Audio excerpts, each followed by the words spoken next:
Today we're going to talk about how to inflate bike tires. The first thing you need to do is identify what type of valve you have.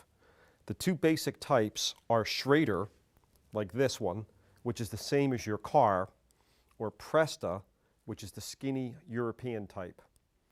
If you have Schrader valves, in order to put air in or out of the tire, you're just going to remove the valve cap. The pump fitting is going to lock on, and we'll show you how that works in a minute. And you're just going to pump away.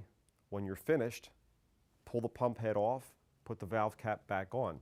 If you have to let air out of a Schrader valve, you get a pen, and there's a pin here that you depress, and it lets the air out.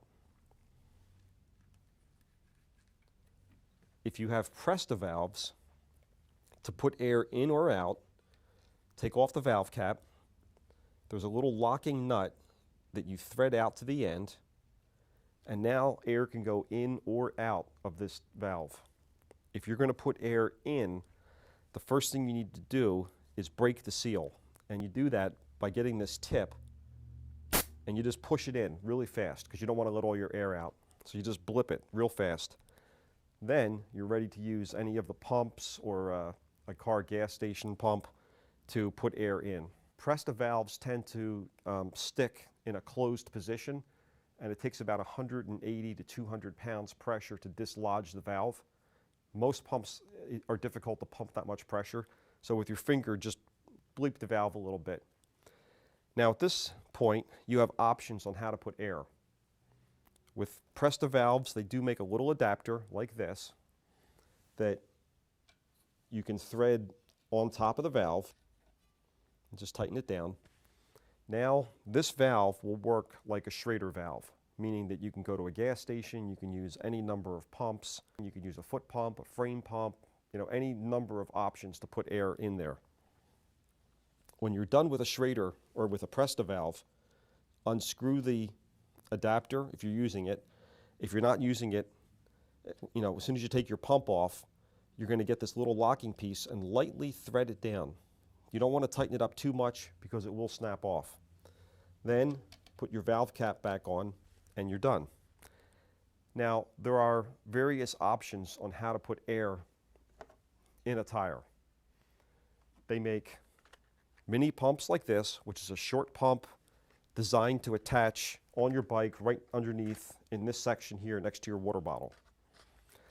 That's option A. Option B, which triathletes like to use, are compressed CO2 cartridges. These are popular with triathletes because in a triathlon you have to do your own repairs and you're running against the clock. This is a very fast way to inflate a tire. It takes about 2 to maybe 3 seconds and you're up to full pressure. Those are the pluses. The negatives are the cartridges are roughly $3 a piece. It's a one-shot deal for the most part. So it does get kind of expensive to use these if you use it for everyday maintenance. The third type is what they call a full-size frame pump. Frame pumps come in various lengths that match up with the length of your frame in here. Now this pump is too long for this bike, but if it were the proper size, when this compressed down, it would fit against the frame like that. Full-size frame pumps move roughly 3 times the air of a mini pump with each stroke. So this is a much more efficient way to put air in your tires. Same deal, you're going to push it on the valve, pump away. The next way, which is probably the most reliable and the most accurate, is a foot pump. Foot pumps have various heads on them. There are some that they call smart heads that work on Schrader or Presta. Most pumps work on Schrader on one side, Presta on the other, and you're going to push it on the valve, lock it down, and the pump fitting tightens against the valve so it doesn't leak. Now, when inflating a tire, if you're using a hand-operated pump, whether it's a full-size pump or a mini pump, what you're going to want to do is I like to put the valve at the top, loosen the tip up, make sure it's loose, make sure you depressed it to break the seal. And what I like to do is I like to put my hand on the handle and the body of the pump. Push it together and just put your hand over both and hold it.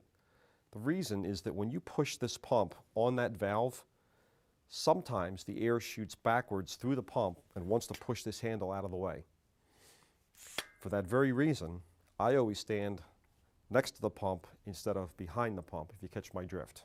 So you push it onto the valve about 1/4 to 3/8 of an inch. And you'll tell because it'll stop as it's going on. Then you're going to get the thumb lock, push it down, that locks it onto the valve, and now you're going to start pumping. The closer you hold the pump to your chest, the easier it is to pump. If you try pumping like this, it takes a lot of force to make this happen. So what you have to do is lean into it and pump away. Now, I like to wrap 4 fingers around the bottom of the pump, and I put my thumb over the top, and that kind of immobilizes the pump from moving. Presta valves are fragile, and they do break, so you don't want to jar them any more than you really need to. So 4 fingers around the bottom, thumb over the top, lean into it, get the pump close to your body, all the way out, and push it all the way in. That moves the most amount of air with each pump stroke. Once you have enough air in your tire, unlock the valve like that. Do not wiggle the pump to get this off. Just give it one quick shot like that. If you wiggle it, this little tip here is very fragile and it could snap off. And then when you're done, you just lightly tighten that down, put the valve cap on.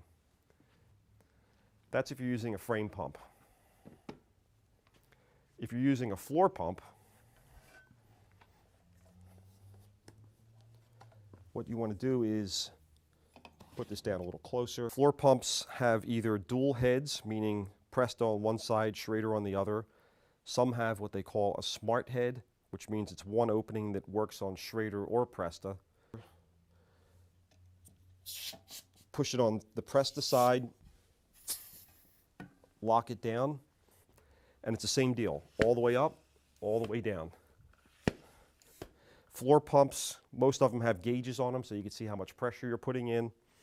Now, with bikes that take high pressure, it's your body weight that is pushing this pump down. So if you're not a heavy person, you may have trouble getting enough pressure. So when you buy a pump, get one that has a thin barrel. It works easier for hitting higher pressures if you're not a heavy person. Right? And just pump away. When you hit the right pressure, unlock it and just push it straight off. Do not wiggle it off. And then tighten the valve down and then put the valve cap on.